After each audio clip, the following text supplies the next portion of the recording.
and there's more of the same. And all of this, and you're going to get these crops. You're quite confident now you're going to get. Oh yeah, these crops out of especially, this. these are fava beans and peas. Right. Now fava beans, this is the time of planting them. Yeah. Because what they do is they grow up before Christmas until this height. Then it gets cold, they stop. But then in spring, they really get going again. They do the flower, and in April, you're ready for your fava beans. Now these are very nice. This is one of the things we do in the garden is really use as much possible local varieties. Yeah. Local, not only local crops, but also the varieties of the crops. So we don't buy these packages you buy in the supermarket of seeds. We save the seed from last year and we bring it in for the next year. Now these, for example, are from a farmer in the north here, who have a very particular good resistance to cold. So they come more high from the Pyrenees, and they don't have any problems with any insects and any diseases. So it's a very rural and strong variety. And this has been growing in Catalonia for at least the last 50 years. So right. it's really a local variety which we grow. So we don't buy any of the seeds of the multinationals. We keep our own seeds. Right. And have you got seed banks now for all these biodiverse, traditional crops from the area? We have a number of the members of the cooperative. They, amongst all of us, but there are 2 or 3 who are really particularly good at it. They keep the seed, they dry the seed, and they keep it over winter. And we have, together, I would say at least 50 different varieties of the crops we grow here, different types. How important is that you keep those seeds? It's fundamental. Without the diversity, the crop diversity we have in this garden, and in general in the world agriculture, we wouldn't be able to grow any food. One of the reasons why we started Grain, my organization, was exactly because of the concern that we were losing the crop diversity. There were all over the world new uniform crop varieties of wheat, of maize, of rice were being bred and were being pushed into agriculture across the world.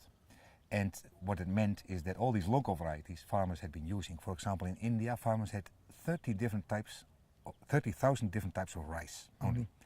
Of course, these went all out of the window to be able to grow the modern varieties. Now, if you lose these old varieties, what you lose is a lot of agronomic characteristics, like Absolutely. disease resistance, like pest resistance, like taste, these kind of different characteristics. If you throw that biological diversity away, that genetic diversity, you lose all of that, and you lose your options for the future to be able to breed resistant crops. You're losing resilience, in fact, aren't you? Exactly. Absolutely. So when you talk about Grain, by the way, tell me a little bit about Grain. Who is Grain?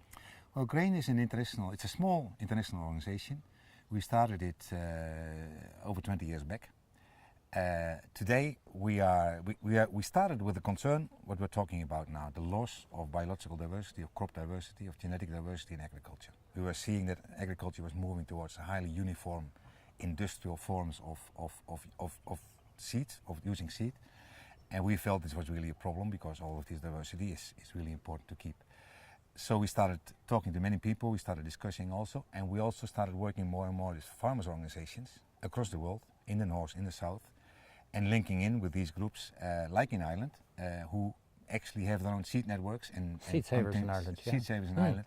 We have these everywhere in the world, and we have also more and more for example, I myself, I work a lot in Africa, where it's in Ethiopia and in Ghana and in different places. The farmers themselves continue using and saving the seeds, and that's what we're trying to defend. That these people can continue, are allowed to save their seeds, and actually that is being based also, that is being used as a base to improve the agricultural systems. Now that brought us in Grain to work on many more issues. For example, we see related to land, there's a bottleneck for farmers. Many small farmers don't have enough land. We see big plantations coming into countries and farmers being thrown off the land. That's an issue we work on. Another issue we're very concerned about is climate change, and especially the link between food and climate change. People don't often see a direct relation there, but we issued reports where we calculate that around half of all the greenhouse gases globally are linked to the food system. Half of all the greenhouse gas emissions. If I thought it was about a third. That's really interesting. More, but you really have to bring in the broader picture, because very often if you talk about food and agriculture and climate change, the people think of rightly about the chemical fertilizer who emit huge amounts of climate gases. But if you look beyond just the production, but you look at the industrial food system as a whole, you have to include the transport. A lot of the food we eat here comes from other parts of the world. It's being flown into Ireland, the fresh beans in winter which come from Kenya, etc. So you have to calculate those. Then in the industrial food system, the packaging, the freezing, the distribution, the centralized distribution system. So all of us have to take a car to go to the supermarket, and the climate gases which that are being emitted. So the and then mostly, very important also is the waste. Yeah, of course. The industrial food system produces a lot of waste, and that waste also produces a lot of CO2. If you add it all up, you come pretty close to half of all the greenhouse My gases. God. Henk, what you're doing here is really the right way to grow food. But with global population, expanding at such a rate and food security becoming a big issue, can we sort out food in this way? Can we use small holdings, and will it be able to feed 9.5 billion by 2050? If you look at the figures now, recently the FAO put out a report where they analyzed that question. The first conclusion we have to draw is that small farmers now, which small farmers in the world, across the world, all of them produce organically. Those farmers who have not yet gone to the pesticide market, to the fertilizer market, they produce 70 to 80% of all the food in the world. So right now we're in a situation where, yes, overall globally, small farmers and ecological agriculture is feeding us. That's I think an important thing to realize, because we often, especially us in the north, we don't see this picture so strongly. Then the other question comes in about, okay, how in the future, how can we increase production? How can we actually make sure that this is done? We think in grain, and we have been working a lot on this, in working together all with farmers organizations in the south. We see and believe, we see the potential that small farmers, small farming systems, the integrated systems which bring in all the different elements of farming, can easily double their production in the coming 10 years. And actually that was also pointed out in a UN study a few years back, which actually looked at what is the potential of actually small farmers, ecological systems, to step up their production. If small farmers have the right support, if small farmers have also the policy support to be able to function like this, they could easily outstrip with their production the population growth. The problem is, and that's the way we see it, the problem is where industrial agriculture comes in. We see in the countries we work that in a lot of cases, when the big plantations come in, including the GMOs, when the big companies come in, which yes, produce uniform on thousands of hectares the same crop, several things happen. One is that the small farmers get thrown out of the land, because the small farmers, the farming families, were producing there. Secondly, what you see if the big plantations come in, you get uniformity, you get a tremendous amount of chemicals being used, you get a lot of environmental pollution with that farming.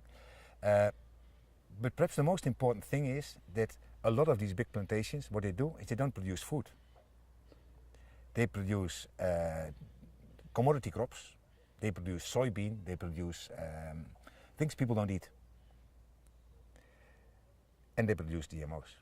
Now the argument which we often are faced with if we are in debates with and discussions with officials from the FAO, from governments, etc., and with the industry, the argument we often hear is GMOs, we need GMOs as an option to be able to respond to the world food crisis and to feed the world. Now, I think it's important to just step back and look around and see, okay, what these GMOs, which GMOs are being grown now? After 20 years of debate, we have been in the discussions of what are they used for and what kind of crops they are. Now, I think it's important, but because people don't realize there's very often very emotional debates about how good they are for your health, etc., which are important to realize. But if you look now around the world, there's about 80% of all the GMOs being grown are 4 crops. Maize, soybean, cotton, and canola. These are not crops to feed the world. These are crops which feed, in the case, for example, of maize and soybean, to feed an animal industry here in Europe, which get their feed, their industrial feed, directly from the GMO crops, which are grown in Argentina, in Uruguay, and in the US. 80% of all the GMOs are grown in 4 countries, 4 to 5 countries. The US, Canada, Argentina, Brazil and Uruguay. Those are the main, and these are all in high industrial conditions. That's an important thing to realize because that's not where the hungry people are.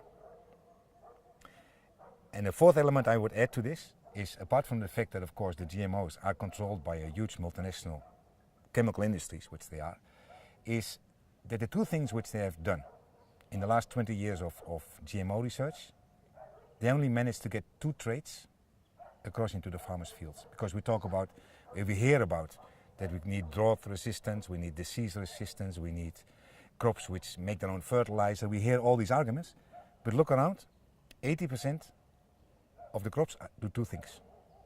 One is, that's the majority, these are new crops on which you can spray higher doses of chemicals, herbicides especially.